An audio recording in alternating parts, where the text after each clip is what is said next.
The summer heat was unforgiving as Jerome pulled into the long, winding driveway, the car's tires crunching against the gravel. His chest tightened. It had been 5 years since he'd last seen his childhood home, 5 years since he left the small, sleepy town to escape a past full of pain. But now, with his mother's unexpected phone call, her voice trembling with a mix of fear and desperation, he had no choice but to return.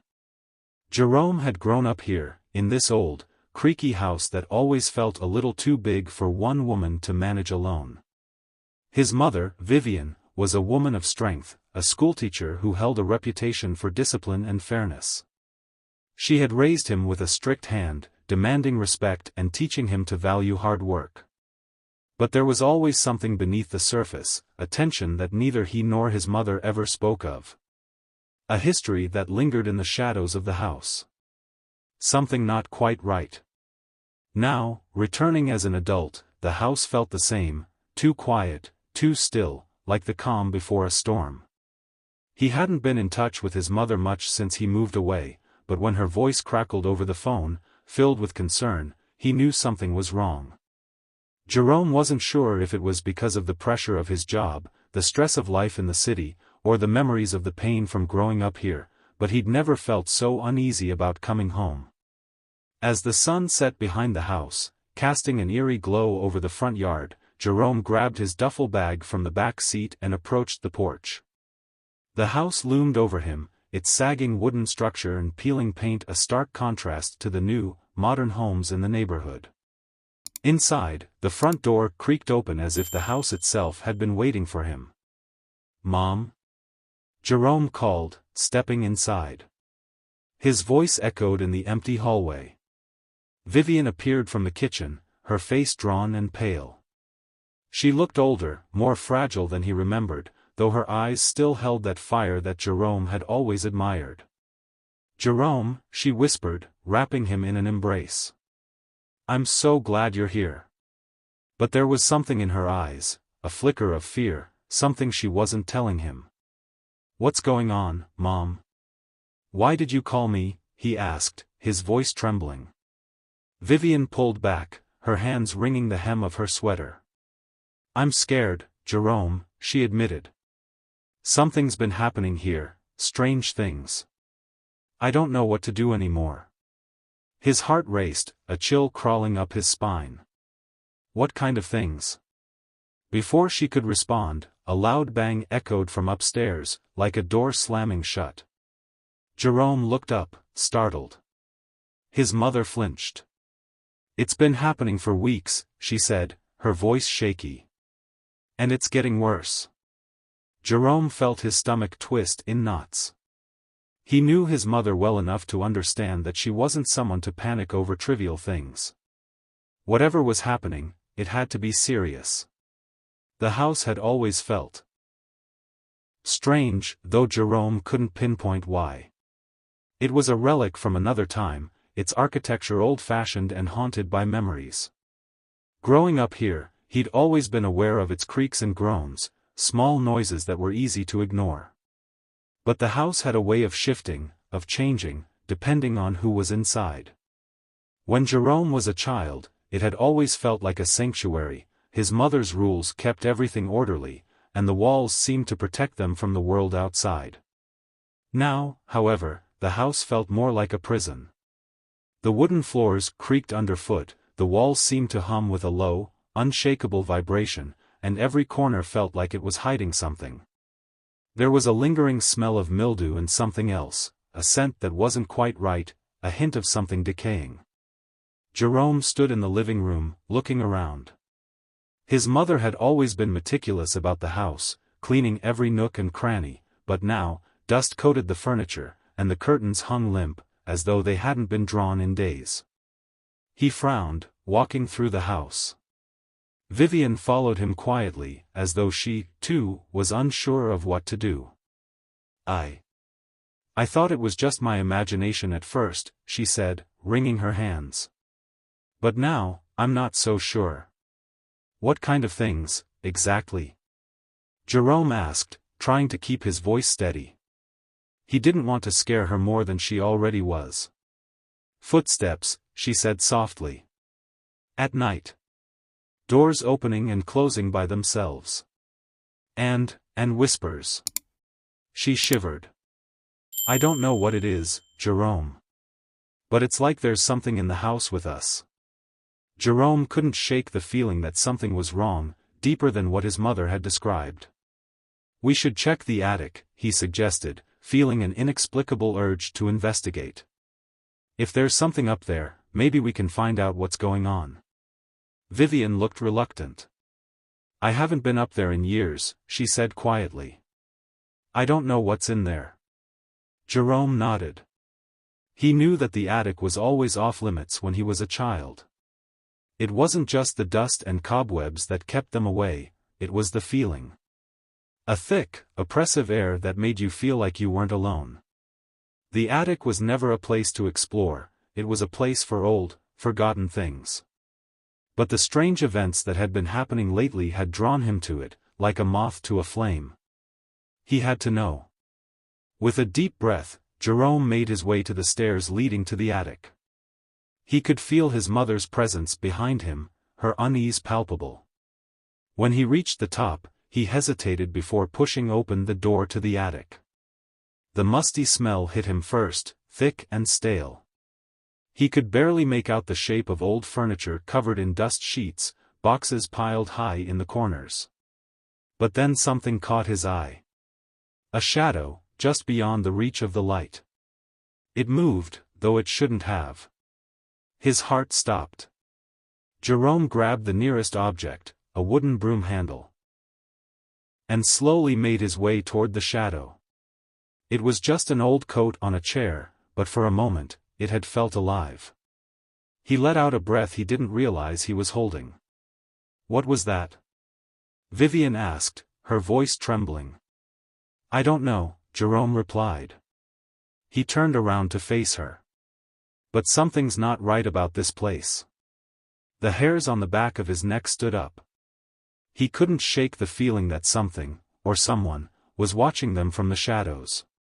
Something that had been lying in wait, hidden within the walls of this house, for far too long. Jerome couldn't get the eerie feeling out of his mind. The shadow in the attic wasn't the only odd thing. The house felt off.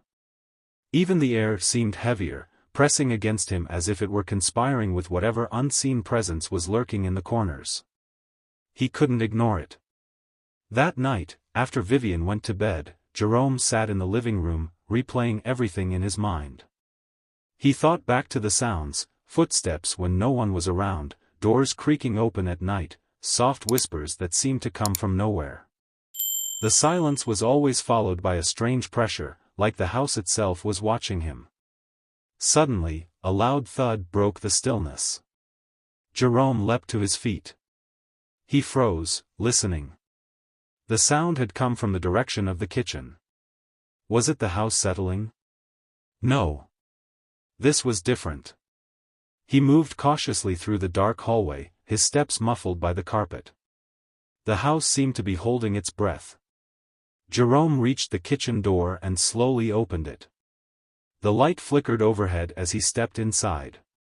Everything was as it should be, no broken dishes, no sign of anything disturbed. He was about to turn away when he noticed something strange on the kitchen counter. A small, dusty old photograph.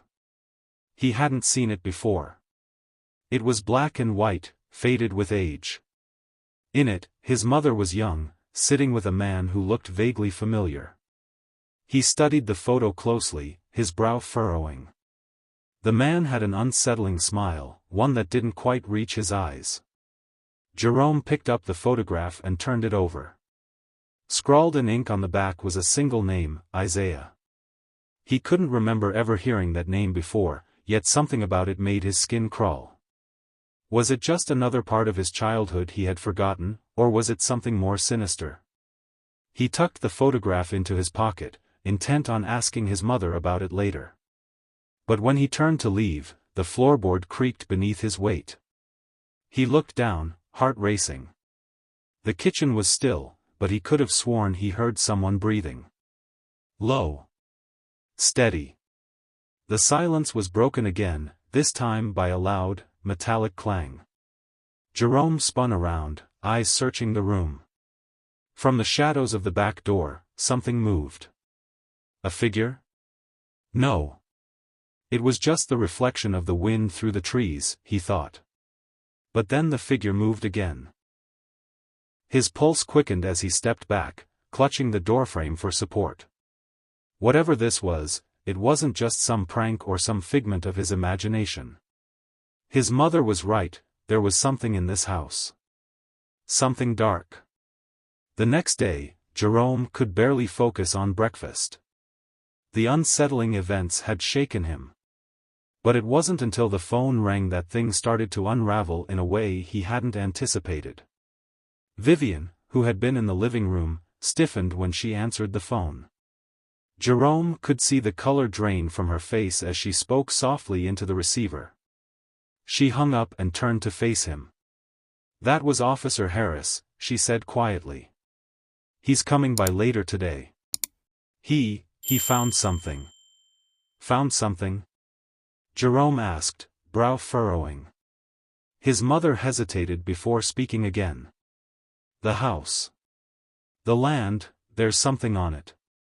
I didn't want to tell you, but I can't keep this secret anymore." Jerome felt a cold sweat break out on his back. "What are you talking about, Mom?"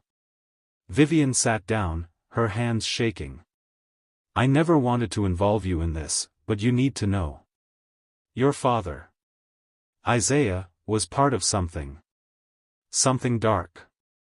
The land we live on, it's cursed." The revelation hit Jerome harder than he expected. Isaiah. His father. He had always been a mystery, a shadow in his mother's life. Jerome had never known much about him, only that he had died when Jerome was young. His mother had never spoken of him in detail, and there were always odd looks exchanged when his father's name came up.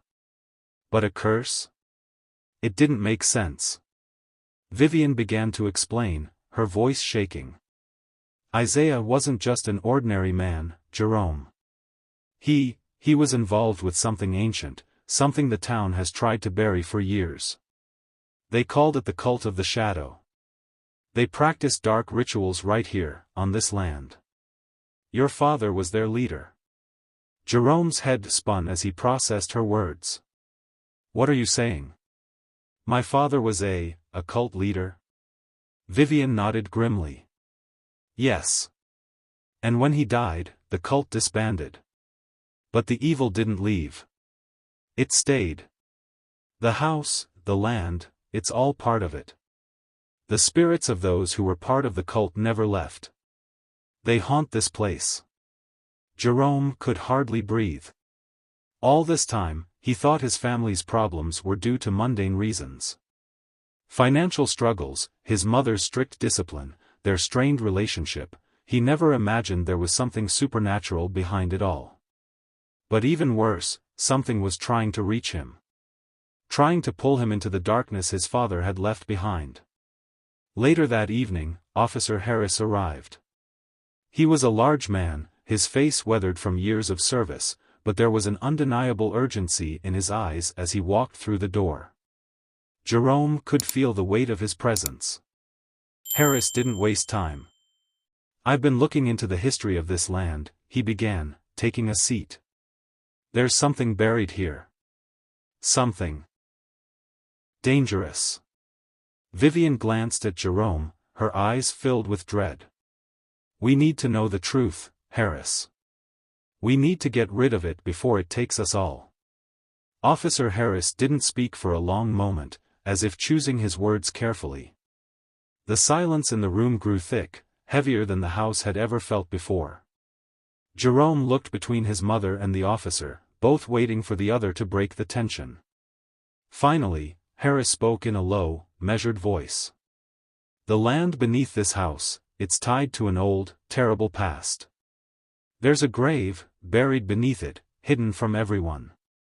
This is no ordinary burial site, though. It's a place of ritual. It has the power to call things back, things that should have stayed buried." Jerome's heart pounded in his chest. He glanced at his mother, whose face had turned pale. "What kind of things, officer?" he asked, his voice barely a whisper. Harris rubbed his temples, clearly wrestling with the weight of what he had to say. The cult your father was involved with, it wasn't just about power. They were obsessed with immortality, with summoning forces from beyond the grave. They believed they could raise the dead, but they made a terrible mistake. When your father died, something went wrong. The spirits were supposed to be put to rest, but instead, they lingered. The curse, it became stronger. A chill ran down Jerome's spine. The photograph of his father, the unsettling memories of the house, the strange occurrences, everything suddenly clicked. This wasn't just a house with a bad history. The evil was rooted here, deep in the soil, like a venom that had seeped into the bones of the place itself. Jerome stood up, his fists clenched at his sides. "So what are you saying? That my father left us with this curse?" Harris nodded grimly. "Yes. And it's not just your father. It's the entire family. The spirits of the cult, they're not just haunting the land. They're trying to use your bloodline to finish what they started." Jerome's mind reeled, but there was something else, something deeper that gnawed at him. If the cult's gone, why is it still happening? Why now? Harris gave him a pointed look. "Because you came back." The words hit like a slap. Jerome could feel his blood run cold. His return, the very reason he had come back to this house, had triggered something. His mother had been right all along. The house was a prison, and Jerome had unlocked its doors. The next few days were a blur of unease and preparation. Harris shared what little information he had with Jerome and Vivian, piecing together fragments of the town's forgotten history.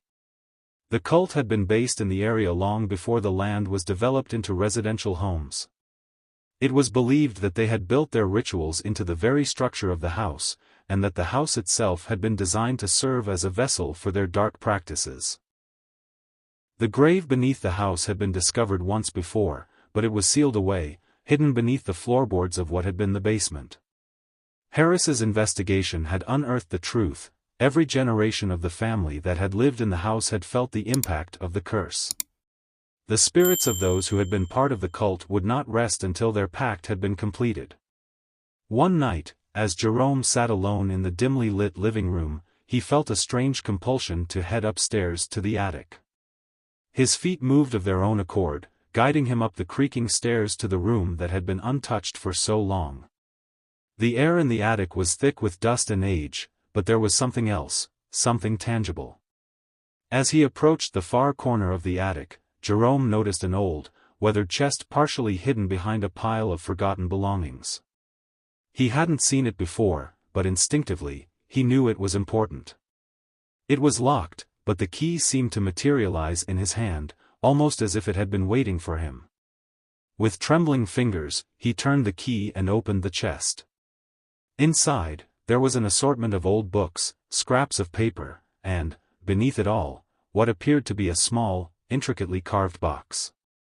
The moment his fingers touched the box, a sharp, cold jolt shot through him, like a current of ice running through his veins. The box, once opened, revealed a letter. His mother's handwriting. His father's name. A warning. The letter detailed the exact nature of the curse, the pact his father had made, the terrible price that had been paid, and the role Jerome would play in ending it. The cult had not just summoned the dead, they had invoked something far darker, something that was bound to the family's bloodline. The spirits that had remained restless all these years weren't just vengeful souls, they were guardians, waiting for the right moment to call upon their power. As Jerome read through the letter, his breath quickened. The final line of the letter stood out, burning into his mind: "To break the curse, you must return the offering. Your life, Jerome, must pay for the sins of your father." There was no more time to waste. With the weight of the letter in his hands, Jerome understood the truth: he was the final piece of the puzzle. His return had not only awakened the curse, it had bound him to it. He was the offering. He was the key to unlocking the power of the spirits that haunted this land. But he wouldn't give up without a fight. He had to save his mother. He had to end this. The thought of Vivian being trapped in this nightmare forever was unbearable. Jerome gathered everything he had learned from Harris and the old letters. The ritual needed to be stopped, and the spirits needed to be put to rest once and for all. But the only way to do that was to confront the source of the evil, the grave hidden beneath the house. The night was thick with the oppressive energy of the house as Jerome made his way to the basement, where the ritual would take place. The air was sharp, crackling with a tension that threatened to suffocate him. His mother had insisted on staying upstairs, away from the final confrontation, but Jerome knew she was waiting for him. She had to believe that he could end this. In the basement, the walls seemed to close in on him as he reached the spot indicated in the letter. He had to dig. As the first shovel hit the ground, a loud noise echoed through the house, like a scream from the depths of hell. The ground shuddered beneath his feet as if the very earth itself was protesting the awakening of the dead. Jerome kept digging, pushing through the terror that threatened to paralyze him. He had no choice. There was no turning back. He was doing this for his mother. For his family. And when the coffin finally surfaced, the room grew deathly still. The spirits that had haunted the house had all gathered, their eyes locked on him, waiting. It was now or never. With a deep breath, Jerome opened the coffin. The dark force that had been imprisoned for so long surged free, and in that instant, the spirits of the cult, his ancestors, rushed toward him. But instead of consuming him, they halted. The curse was broken. Jerome had done it. The house, the land, everything was free. Vivian wrapped her arms around him, tears of relief spilling down her cheeks. The nightmare was finally behind them. The curse was lifted. The house, which had once felt like a prison, now felt like home. And as the sun rose on the horizon, shining light through the windows, they both knew that the darkness was gone for good. They were free. End of story. Thank you for listening to A Son's Return to Save His Mother uncovers a hidden evil that haunts their home. We hope you enjoyed this thrilling story. If you did, don't forget to like and subscribe for more exciting tales. And be sure to check out the videos appearing on your screen now.